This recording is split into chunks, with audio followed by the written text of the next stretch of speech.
पोएसिस कहते हैं, पोएसिस मतलब फॉर्मेशन, इराइथ्रो मतलब आरबीसी फॉर्मेशन, ठीक है ना। अब आप इसको अगर देखोगे तो मैंने दो कैटेगरीज में डिवाइड कर दिया, प्लस बेटा ग्रैन्युलोसाइट्स में आपको पढ़ना है न्यूट्रोफिल्स, इओसिनोफिल्स एंड बेसोफिल्स के बारे में, और एक ग्रैन्युलोसाइट्स में आपको पढ़ना है मोनोसाइट और लिम्फोसाइट्स के बारे में। इसको जरा कंपेयर करते हैं बेटा, this is the best way कि शॉर्ट में आपको सारा कंटेंट आ जाए, तो this is one of the best method से आप इनको कंपेयर करके पढ़ो। सबसे पहले मैंने लिखा है जब आप देखो ओवरऑल आपकी डब्ल्यूबीसी है 6000 से 8000 पर एमएम क्यूब ऑफ ब्लड। अब उन 6000 से 8000 में भी बेटा 65% जो होता है, मैक्सिमम जो होती है वो होती है आपकी न्यूट्रोफिल्स, 2 to 3% जो होती है बेटा these are your eosinophils, and बेटा 0.5 से 1% जो होती है लीस्ट, सबसे कम सबसे लेस, वो होती है आपकी बेसोफिल्स, ठीक है ना। हाईएस्ट न्यूट्रोफिल्स, लीस्ट होगी आपकी बेसोफिल्स। परसेंटेज याद रखना है, एनसीईआरटी में दिया हुआ है। कैसे पता चलेगा कि सारी ग्रैन्युलोसाइट, आपने ब्लड को, आपने ब्लड प्रिक किया, अपना ब्लड स्लाइड बनाई, माइक्रोस्कोप में देख रहे हो, कैसे पता चलेगा कौन सी न्यूट्रोफिल है, कौन सी इओसिनोफिल है, कौन सी बेसोफिल है? ग्रैन्यूल देख के पता चल जाएगा कि ये ग्रैन्युलोसाइट्स है, बट आपको न्यूक्लियस देखना पड़ेगा। जब आप बेटा न्यूट्रोफिल्स की न्यूक्लियस देखते हो, इसकी न्यूक्लियस होती है मल्टी लोब, एक ही न्यूक्लियस है ये, उसमें लोब्स बहुत सारे हैं, 3 to 5 लोब्ड न्यूक्लियाई आपको दिखती है न्यूट्रोफिल्स के केस में। जब आप इओसिनोफिल की बात करते हो तो इसकी न्यूक्लियस होती है हेडफोन, जैसे आप हेडफोन लगा के भी सुन रहे होगे, हेडफोन शेप न्यूक्लियस। और जब आप बेटा बेसोफिल्स की न्यूक्लियस को देखते हैं तो इसकी न्यूक्लियस होती है एस शेप न्यूक्लियस। इनकी न्यूक्लियस के आधार पर, बेसिस पर डिफरेंट टाइप ऑफ आपकी ग्रैन्युलोसाइट्स डिवाइडेड होती है। सबकी फॉर्मेशन कहां हुई बेटा? सबकी फॉर्मेशन रेड बोन मैरो में हुई। देखो इनकी life span as such NCERT में मेंशन नहीं है, एनसीईआरटी सिर्फ कहती है कि ये शॉर्ट लिव्ड होते हैं, बहुत लंबे दौरान के लिए जिंदा नहीं रहते, तो शॉर्ट लिव्ड होते हैं, फिक्स कोई लाइफ स्पैन नहीं होती बेटा, ठीक है ना। अब इनके फंक्शंस बहुत ज्यादा जरूरी है। सारे ग्रैन्युलोसाइट्स को जब कंपेयर करते हो तो ये जो न्यूट्रोफिल्स होती है ये फैगोसाइटिक सेल्स होती है। कौन कराती है इन्फ्लेमेशन? बेसोफिल। बेटा heparin is a natural anticoagulant, हमारे बॉडी में एक नेचुरल एंटीकोगुलेंट है। कोगुलेंट मतलब क्लॉट, क्लॉट हो जाना, उसके अपोजिट क्लॉट नहीं होने देना, वो काम कौन करती है बेटा? आपकी heparin. It is a natural anticoagulant. Serotonin is a vasoconstrictor. Vaso का क्या मतलब होता है? वेसो का मतलब होता है blood vessel. Serotonin blood vessels को कॉन्स्ट्रिक्ट करती है, आप देख पा रहे हो बेटा, ये ब्लड वेसल है, ब्लड वेसल को पतला कर दिया, इसको कॉन्स्ट्रिक्ट कर दिया, पिचका दिया, ये कौन करती है? सेरोटोनिन। और आपकी हिस्टामिन क्या करती है बेटा? वेसोडाइलेशन। ये आपकी ब्लड वेसल अगर इतनी डायमीटर की है तो अगर इसके ऊपर हिस्टामिन काम करेगा तो आपकी ब्लड वेसल इतनी चौड़ी हो जाएगी, ब्लड फ्लो को आप बढ़ा देते हो जब भी आप हिस्टामिन रिलीज करते हो।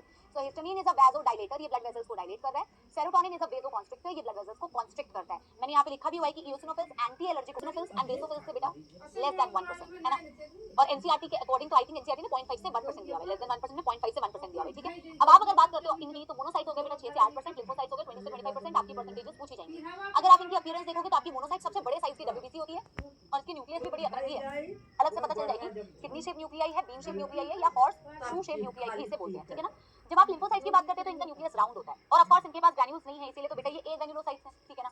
सबकी फॉर्मेशन बेटा बोन मैरो में हुई है। बेटा ब्लड प्लेटलेट्स, ब्लड प्लेटलेट्स या जिन्हें हम थ्रोम्बोसाइट्स भी कहते हैं, इनका नंबर होता है 1.5 से 3.5 lakh per mm cube of your blood. So these are around 1.5 to 3.5 lakh per mm cube of your blood.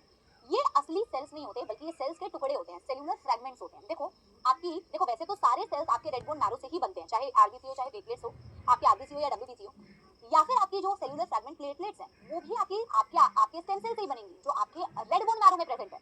But NCERT ने एक चीज दी हुई है, देखो पूरे फ्लो चार्ट को तो नहीं दिया हुआ कि स्टेम सेल्स आगे जाके कौन सी स्टेज बनाती है, फिर कौन सी स्टेज बनाती है, फिर कौन सी स्टेज बनाती है, बट प्लेटलेट्स की एक चीज दी हुई है, वो पर्टिकुलर स्टेज जिससे आपकी प्लेटलेट्स बन रही है, जैसे मान लो स्टेम सेल्स थी, उससे एक्स बना, फिर वाई बना, फिर जेड बना, फिर मेगा कैरियोसाइट बना।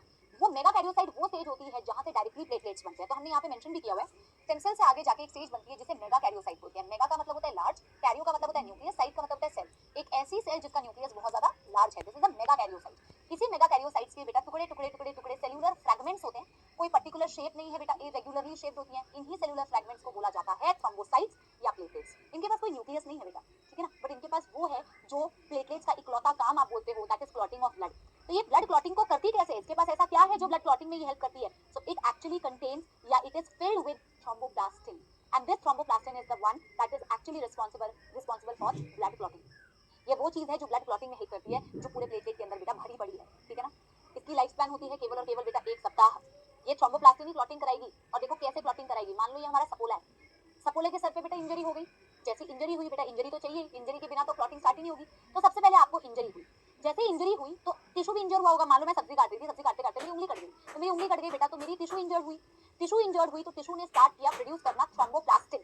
अभी मैंने आपको पढ़ाया थ्रोम्बोप्लास्टिन जो होता है प्लेटलेट्स के अंदर भरा हुआ होता है, लेकिन केवल और केवल आपकी प्लेटलेट्स ही थ्रोम्बोप्लास्टिन सीक्रेट नहीं करती बेटा, बल्कि आपकी इंजर्ड टिश्यू भी थ्रोम्बोप्लास्टिन सीक्रेट कर सकती है। तो जैसे ही आपकी टिश्यू इंजर्ड हुई बेटा, इंजर्ड टिश्यू से क्या प्रोड्यूस होने लग गया? थ्रोम्बोप्लास्टिन। ये फ्लो चार्ट याद रखना। और ये थ्रोम्बोप्लास्टिन, इससे क्वेश्चंस आते हैं, very important and very easy. सबसे पहले टिश्यू ने थ्रोम्बोप्लास्टिन बनाया, ये एक तरीके का इशारा था आपके प्लेटलेट्स को कि प्लेटलेट्स अब इंजरी हो चुकी है, तुम प्लीज आ जाओ। प्लेटलेट्स का काम ही क्या है? Clotting of blood. सारी प्लेटलेट्स इस टिश्यू से रिलीज हुए थ्रोम्बोप्लास्टिन को देके इंजर्ड साइट पे फटाफट